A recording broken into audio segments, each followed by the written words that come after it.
The house was quiet, a rare blessing on a Saturday afternoon. My husband Robert was out playing golf, and I thought his son Liam was at a friend's house.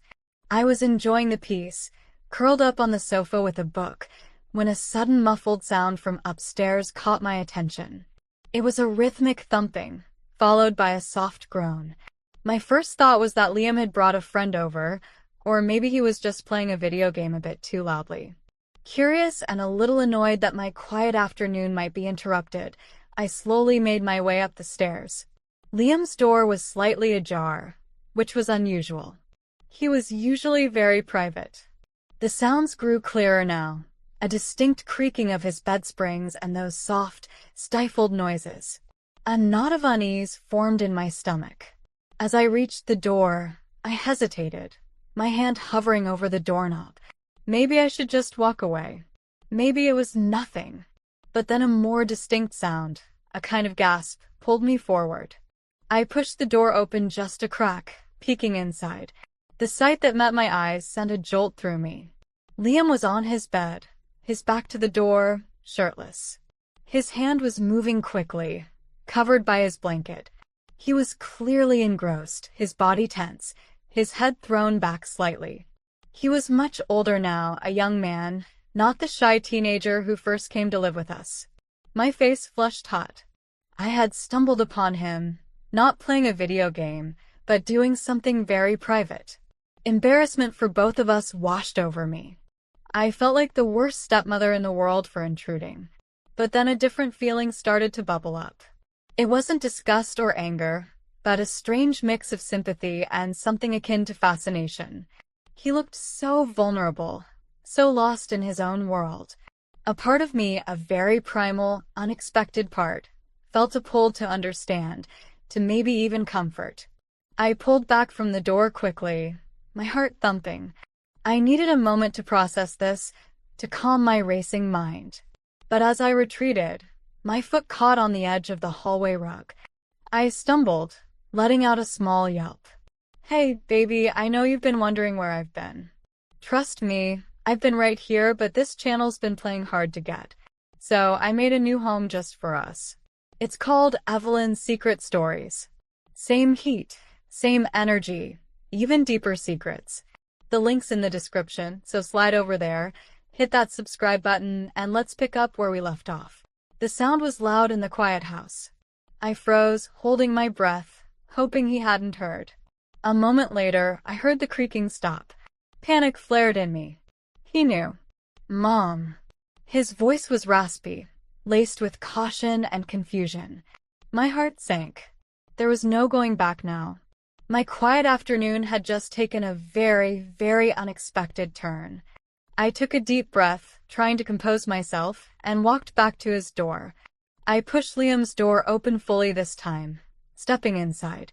He was sitting up now, the blanket pulled high to his chest, his face bright red. His hair was messy, and his eyes, usually so clear and open, were wide with a mix of shock and utter mortification. I'd never seen him look so exposed, so vulnerable. It broke my heart a little, even as my own cheeks burned. Liam, I started, my voice softer than I intended. I didn't mean to barge in. I just heard a noise and I thought. I trailed off, unable to find a believable excuse. He knew. We both knew. The air in the room was thick with unspoken tension, a silence that felt heavier than any words. He wouldn't meet my eyes, staring instead at the wall behind me. It's okay, he mumbled, his voice barely a whisper. I was just... He gestured vaguely, unable to finish his sentence either. We were both caught in this incredibly awkward moment. Instead of scolding him or even acting embarrassed myself, I felt a strange sense of calm wash over me. He was a young man exploring his body. It was natural. I took a slow step further into the room, leaning against the doorframe. It's natural, Liam, I said, surprising myself with the words. His head snapped up, his eyes finally meeting mine. There was a flicker of surprise, then something else. Relief? Hope? I wasn't sure. Everyone does it. It's nothing to be ashamed of. He swallowed hard, still clutching the blanket. Right, he whispered, still looking very unsure. I could see the tremor in his hands. He was still so young, still figuring things out. A deep maternal instinct, mixed with something else I couldn't quite name, stirred within me. I wanted to make this less awful for him. I wanted to make him feel okay. Look, I continued, taking another step closer to his bed. I really didn't mean to intrude, but since I did, are you okay? Is everything all right? I tried to keep my tone light, but my heartbeat was still a little fast. He looked at my face, searching for judgment, I suppose. When he found none, a tiny bit of the tension seemed to leave his shoulders. He nodded slowly. Yeah, I'm fine. He still wouldn't look directly at me for long. I sat down gently on the edge of his bed, keeping a respectful distance, but close enough to show I wasn't running away. The blanket shifted, and I caught a quick glimpse of his bare leg. My breath hitched. It was just a leg, but the intimacy of the situation made everything feel heightened. Good, I said, trying to smile reassuringly. Good? Just, if you ever have any questions or just need to talk, I'm here. Seriously. But as I said the words, I felt a confusing warmth spread through me. It wasn't just about being a good stepmom anymore. It was something deeper, something that felt both forbidden and intensely real. I got to ask, why haven't you subscribed to the new channel yet? Same lips, same voice, just a little more dangerous. Evelyn's Secret Stories, links down below. The air in Liam's room was still thick with the previous tension, but my words seemed to have broken some of the ice. He looked up at me, his eyes searching. Really? He asked, his voice still a bit shaky. You wouldn't tell Dad? I shook my head immediately. Never. This is between you and me, Liam. Always. The promise felt weighty, binding us in a new, unspoken way. As I said it, I realized how much I meant it. This secret, this shared moment, was ours alone. A strange sense of intimacy enveloped us. He finally relaxed a fraction, letting out a shaky breath. Thanks, Mom, he whispered, using the word mom with a sincerity that warmed me to my core. It wasn't just a title. It felt like he truly meant it. In that moment, I reached out without really thinking and gently placed my hand on his arm, just above the blanket. His skin felt warm beneath my fingertips, a natural heat that surprised me. He didn't flinch away. In fact, he looked at my hand, then up at my face, a question in his eyes. My touch was meant to be comforting, a gesture of reassurance. But as my fingers lingered, I felt a different kind of spark, a subtle current, a low hum of connection that was completely unexpected. It's nothing to be ashamed of, I repeated, my voice softer this time, almost a whisper. My thumb unconsciously stroked his arm for a moment. He shivered slightly, though I wasn't sure if it was from cold or something else. I felt a blush creep up my own neck, realizing the duration of my touch, but still, I didn't pull away. He didn't either. He started, then paused. He seemed to be struggling with finding the right words. Sometimes it's just hard to figure stuff out. He finally looked down at the blanket, his grip still tight. My heart ached for him. He was at that age, full of new feelings, new urges, and probably a lot of confusion. I know, I said, my voice gentle. It can be confusing. It can feel like a lot. I moved my hand from his arm, letting my fingers rest lightly on the edge of the blanket. It was a small movement, but it felt significant. I know some of you have been wondering where I've been. I never left. I just moved to a new channel, Evelyn's Secret Stories. Same energy, new space. Come find me. He finally lifted his gaze back to mine, and this time, his eyes held a new kind of openness. How do people, He gestured vaguely, seeking guidance. It was clear he was asking for more than just a chat. He was asking for understanding, for a different kind of connection. A strange feeling bloomed in my chest. It was a mix of maternal care, yes, but also a rising curiosity, a forbidden impulse. I felt a warmth spread through me, a feeling of being wanted in a way I hadn't felt in a long time. My husband and I, our physical connection had dwindled over the years. But here, with Liam, there was a raw, unadulterated need. I took a breath, my mind racing. This was a dangerous path, but something within me felt compelled to follow it. Sometimes, I began, my voice a little husky now. It helps to know what feels good to explore. I let my eyes meet his, a silent question passing between us.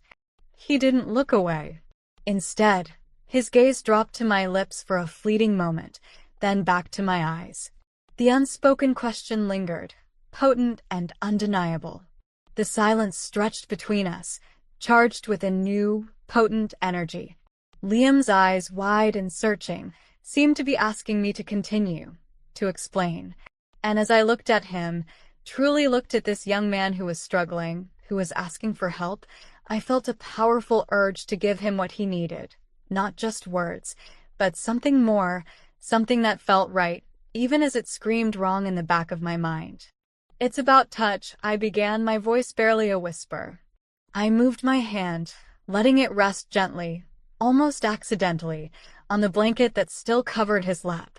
My fingers brushed softly against the fabric, and I felt the heat of his body radiating through it. He tensed slightly but didn't pull away.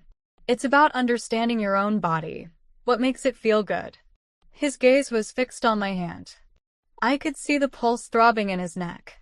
My own heart was drumming a frantic rhythm against my ribs. This was it, the point of no return. But I felt a strange sense of calm, a certainty that this was what was meant to happen. Slowly, deliberately, I reached for the edge of the blanket. My eyes met his again, seeking permission. He just watched me, a silent assent in his gaze. With a soft tug, I slowly pulled the blanket down, revealing what he had been hiding. My breath hitched. It was fully hard, proud, and jutting out, a testament to his youth and biology. I didn't look away. Instead, I let my gaze linger, taking it all in. I wanted him to know there was no shame, no disgust, only acceptance. He flushed a deeper red, but for the first time, a small, tentative smile touched his lips. It was a mix of embarrassment and genuine relief. "You're okay?" I murmured, my voice soft. I reached out, my fingers trembling slightly, and gently wrapped my hand around him. The warmth, the hardness, the slight tremor that went through his body at my touch, it was all incredibly potent. A gasp escaped his lips, a sound of pure, raw pleasure. I moved my hand slowly, mimicking the rhythm I had heard earlier, but with a deliberate, gentle pressure that was new to him. His eyes closed, his head falling back against the pillow. A soft groan escaped him. My heart pounded, but I felt a strange sense of rightness, of fulfilling a deep, unspoken need. I leaned closer, my mouth near his ear. "Relax," I whispered. "Just let go." I continued my movements, feeling his body respond, his breathing growing heavier. His hand, which had been clenched, slowly uncurled, and he reached out, his fingers fumbling slightly as they touched my hair, then my cheek. His touch was hesitant, seeking. I turned my head, and his fingers brushed against my lips. It was a simple touch, but it ignited another spark, a recognition of something more. I felt myself leaning in, craving the connection, the intimacy that was blooming between us in this forbidden space. This wasn't just helping. This was something else entirely, something primal, something deeply human and utterly, wonderfully taboo. A shudder ran through Liam's body, and a choked cry escaped his lips as he came. My hand was slick, still wrapped around him, feeling the warmth of his release. He lay back, panting, his eyes still closed, a look of profound relief and exhaustion on his face. I pulled my hand away slowly, gently. There was a moment of silence, broken only by his ragged breathing. I watched him, my own heart rate slowly returning to normal. A mix of emotions swirled within me, a rush of exhilaration, a tinge of guilt, and a powerful sense of having done something momentous, something irreversible. He finally opened his eyes, looking up at me. His gaze was softer now, less panicked, more vulnerable. He offered a small, shy smile. "Wow," he whispered, his voice still a little breathless. "Thank you." My heart squeezed. That simple thank you was all I needed. It validated everything, at least in that moment. I reached out, smoothing his damp hair away from his forehead. "You're welcome, sweetie," I murmured, the endearment slipping out naturally. Felt right. He reached up, his hand covering mine where it rested on his forehead. His touch was hesitant but firm. He didn't pull away this time. Instead, he simply held my hand, his thumbs stroking my skin lightly. The connection was still there, palpable and strong. I don't know what to say," he finally said, his gaze dropping to our intertwined hands. "You don't have to say anything," I replied softly. "Just know that you're not alone, and that it's okay. What you're feeling, I trailed off, not wanting to put a label on it. Not yet. But he understood. The unspoken words hung in the air, a new layer of understanding between us. He looked back up at me, his eyes full of a new kind of emotion. Gratitude, affection, and something else, something intensely personal and intimate. Could we ever again?" he asked, his voice barely audible, full of hope and trepidation. My breath caught. The question was laid bare. I knew the answer even before I voiced it. The idea of doing it again, of exploring this new, forbidden territory, sent a thrill through me that silenced any remaining doubts. My body hummed with a quiet anticipation. I leaned in, pressing a soft kiss to his forehead. "Maybe," I whispered, pulling back just enough to look into his eyes. "But this is our secret, Liam. Ours alone. No one can ever know." He nodded vigorously, his eyes serious. "I promise. Our secret." He squeezed my hand, a silent vow passing between us. The weight of the secret was heavy, but it was also exhilarating, binding us in a way nothing else ever could. I stayed with him for a little longer, just sitting, watching him, feeling the warmth of his hand in mine. The afternoon had completely transformed. The quiet house was no longer just quiet. It was filled with the reverberations of our shared intimacy, the thrilling hum of a taboo crossed. When I finally left his room, I felt lighter, more alive, and utterly committed to the secret we now shared. The line had been crossed, and there was no going back. The days that followed were a blur of heightened senses and unspoken glances. Liam and I moved around the house with a new kind of awareness, a subtle pull between us that only we could feel. Our interactions, once casual and familial, now held a deeper current. A brush of hands in the kitchen, a lingering gaze across the dinner table, a knowing smile when my husband, Robert, wasn't looking. These small moments became charged with meaning, a secret language only we understood. The guilt was there, a dull ache in the background, but it was overshadowed by an intoxicating thrill. The secrecy itself was a powerful aphrodisiac, deepening the bond between us. We were partners in this forbidden dance, bound by a shared experience that was both terrifying and exhilarating.